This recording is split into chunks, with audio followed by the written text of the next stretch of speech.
I guess I'd kind of like to throw a question back at you.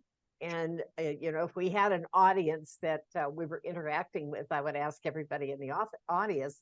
But the first thing we do when it's an issue like that is we make an effort to find out why.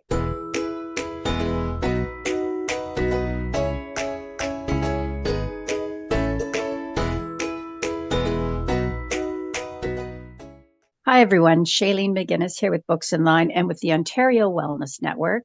As you know, we focus on wellness, especially after COVID. I found there was a real need to focus on wellness because I think people really struggled, everyone through COVID. So it's interesting because although it's the Ontario Wellness Network, the person I'm interviewing today, my guest, is actually in Chicago. I love it. I think it's fantastic. Her name is Karen Ross, and she is a certified hypnotherapist. Now, just a reminder to everyone, I'll have all her contact information everywhere. And then if for some reason you can't get hold of her, if you call us at Books in Line, we will, of course, connect you with Karen. Hello, Karen. Thank you for being my guest. Oh, Shaelene, I'm delighted to be here with you. I think that Karen and I wish we lived closer right now. I do too. She's I do awesome. too. I know. We did discover that our living arrangements are very, very different. I'm in a high rise in downtown Chicago, and you are in your my nice she little shed. She shed. Cool. In the country, in like a forest. And this is actually a true scene, everyone, behind me. I'm going to start by asking you, Karen, what exactly is a certified hypnotherapist? Well, it's someone who has done some serious training in the practice of hypnosis. And I guess I'd kind of like to throw a question back at you. And, if we had an audience that we were interacting with, I would ask everybody in the audience what their exposure or knowledge or experience with hypnosis is, because it kind of gives me a starting point as to what do we really need to talk about. So I'm curious, I asked that of you. That's a great question. I have not experienced hypnosis myself, but I have a number of friends who have. And I'm thinking of two right off the top of my head, and it helped them to completely stop smoking. And so some things are worth every cent in gold, and for them, that was the greatest thing ever. They were amazed and so happy afterwards. So that's my experience. Yeah. That's good to hear. Good to hear. And that is one of the areas, I think, that and weight issues, losing or gaining, are two very, very common concerns that people likely link to hypnosis, and it can be very effective. And I'm just going to throw out one little thing about smoking. I help people become a non-smoker, not an ex-smoker, because if you're an ex-smoker, that still is in your subconscious. So when you're a non-smoker, it's a non-issue. You would never have a craving because you don't know what it's like. So sometimes that's an interesting flip in awareness and consciousness for people. And it's very important. I like that because I like to focus on words as well, because words and mindset, and they get stuck in one way of thinking. You're like, wait a minute, I'm going to just change this way of thinking. I'm going to ask you, so what kind, the hypnosis that you're doing, can you give us examples of the kinds of people that you're working with or what you're helping them get through? Well, what I have found recently is been working with people for pain control. And I mean, sometimes we can eliminate pain. If it is something that they've been working with a doctor and it's reached a point where the doctor says, the only thing I can do is prescribe medication for you. A lot of people don't want to be on pain medication. Right. So they try hypnosis and it can have a tremendous effect. And if it doesn't get rid of the pain 100%, we can change it. And find that the perception and the experience of the pain is different. So that's one area. Sleep issues, people suffering from insomnia, is another area. Okay, I'll be happy to work with you. Yeah. And then sometimes people will come to me with pretty odd requests. Um, I have a gentleman that I'm working with that has never been able to swallow a pill. And, you know, a lot of people say, oh, that sounds like such a non-issue. Well, when you have to, the only way you can take a pill is to chew it up and it tastes like, you know, yeah, that's an issue. And one of the things that we do, or at least I do in my practice, I don't know if all hypnotists do this, but the first thing we do when it's an issue like that is we make an effort to find out why. And sometimes that changes things immediately.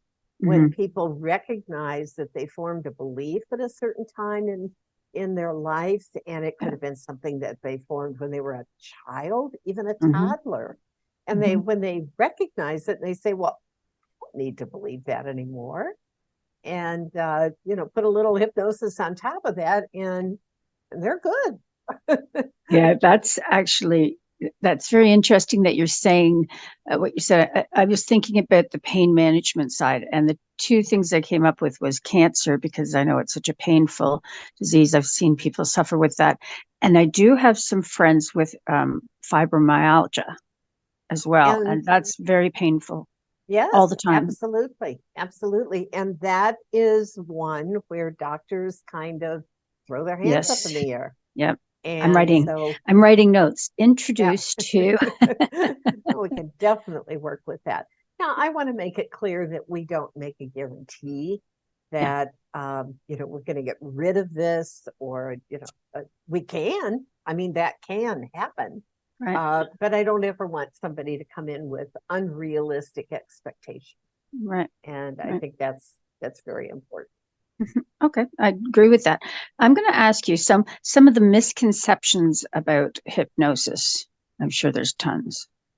Well, when I asked you what your experience or knowledge was, when I asked that in an audience, often the answer is only what I've seen in movies and on TV. Well, that's usually a pretty bad representation of hypnosis. And it represents a certain kind of hypnosis, which is called stage hypnosis.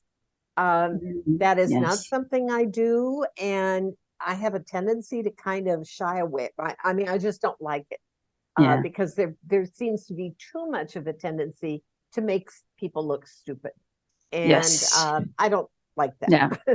No, I don't either. So anyway, that is not what I do.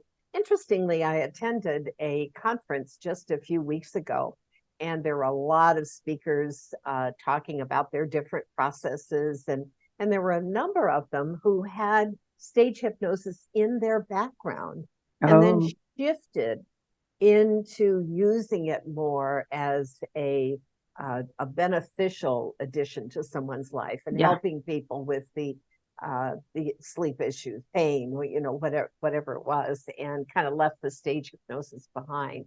So I thought that was kind of interesting to meet some of those people and know that they had made that shift.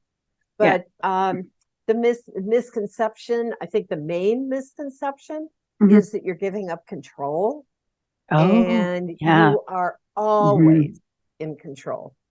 And I think a good example of that is was working with a woman, and I always tell people it's better to have your pet outside the room, not in the room with you.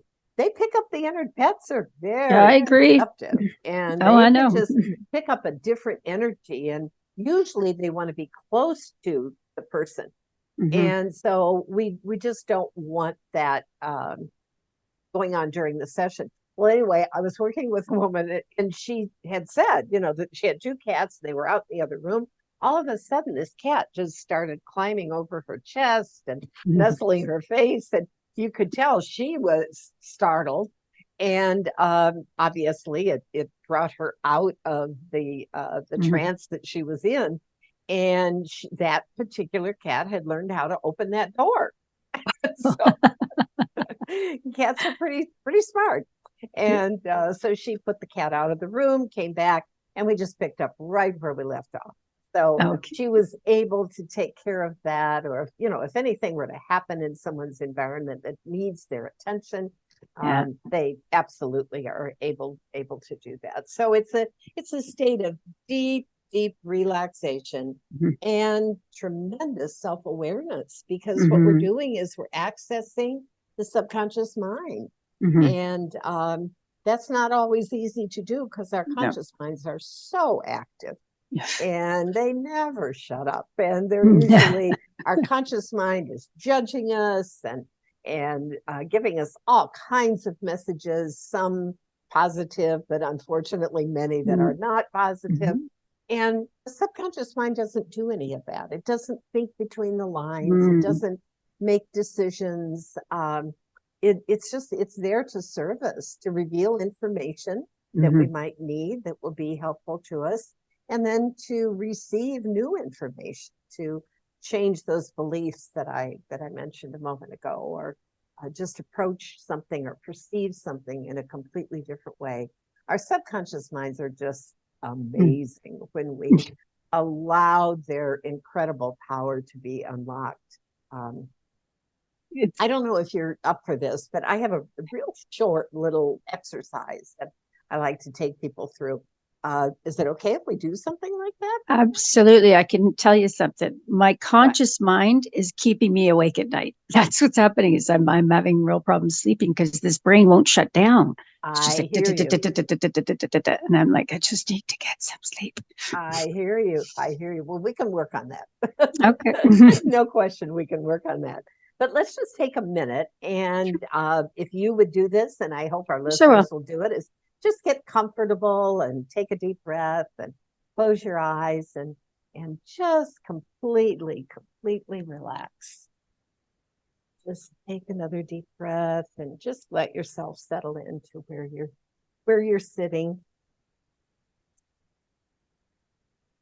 And I want you to picture that you're standing at your kitchen counter. And on the counter is a large, plump, bright yellow lemon. And there's a cutting board sitting there and a very, very sharp knife. Now pick up the lemon in your mind's eye with your non-dominant hand and place it on the cutting board. And when you pick it up, squeeze it ever so slightly, and it has some give to it. So that tells you it is full of juice. So now lay that lemon down on the cutting board, and with that very sharp knife, cut the lemon in half. And as you cut, juice from the lemon just oozes out on the cutting board. Now pick up the half of the lemon, hold it up to your nose, and breathe in that fresh, pure scent of lemon. Now, most people, if not all, will notice saliva starting to form in the back of your mouth, even if you don't particularly like the scent. But now just set the lemon down on the cutting board and the knife, step back. You probably want to take a big swallow. Do that and take a deep breath. And you can open your eyes. And I saw you gently nod your head. I was like, yes, my mouth is saliva. Because now I cut lemons every day. There you go. But like, oh we God, know there was not then. You weren't cutting a lemon, no cutting board, so on and so forth. But the only reason I do that is to show how powerful our subconscious mind is. Right. Because you closed your eyes, you relaxed, and you bypassed your conscious mind, and you allowed your subconscious mind to just have that experience.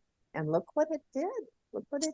Very grounding, actually. I'm going to keep using that. Like, that's very grounding, because instead of my mind going, it was like, okay, and I can see it, and that was awesome. That was fantastic.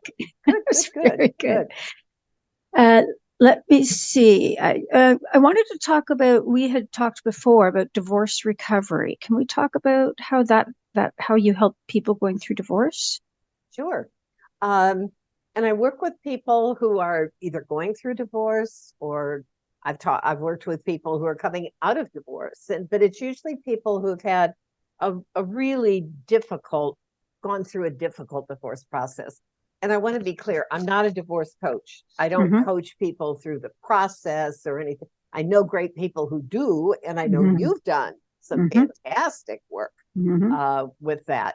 But I help people with the emotional fallout of divorce. Yes. And so often, it could be a man. It so happens that my clients have been women.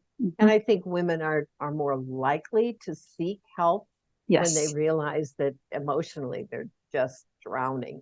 And so that's where I help them, is to see their way forward. And an example of a client there, in fact, she was the first one I worked with in a divorce situation. And she'd been married over 30 years, had two adult children, and was looking forward to both her. Well, she really didn't work. She hadn't had to work, but her husband was going to retire. She thought her kids would end up having grandchildren. So they traveled, grandchildren, so on, until her husband came home and said he was in love with somebody else and he was leaving her. And unfortunately, that happens far too often. But here's a woman who has not been working. They had lived comfortably, but they weren't in a position to support two households in the same lifestyle that they both had known.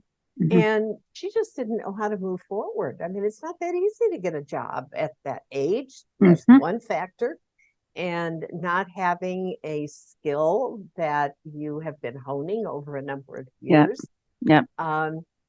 And you really have to handle the emotional aspect of that, to be able to go out and interview for jobs or talk to people about your skills and how they might translate into a job or a new career. So anyway, it's the emotional fallout from a difficult divorce that I help people with. Unfortunately, you and I have a lot of the same types of clients. I have a lot of people with the same thing. My focus, of course, is on the financial side and the tax side and making sure that their credit score is good. So it's good to know that the emotional side, I think that's so necessary. I agree with you completely.